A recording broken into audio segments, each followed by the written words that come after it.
ग्राम्य रास्तार बाली चालाण को विरोध कर रास्ता बंद कले ग्रामवासी।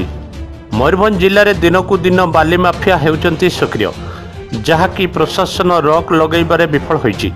एभଳି एक दृश्य देखा मिली मयूरभंज जिला सारसकणा ब्लॉक पांडरा सिंह साई। बुधवार बाली चालाण को नहीं देखा देइछि से गाँव में उत्तेजना। ग्रामवासी अवरोध कले ग्राम्य रास्ता को।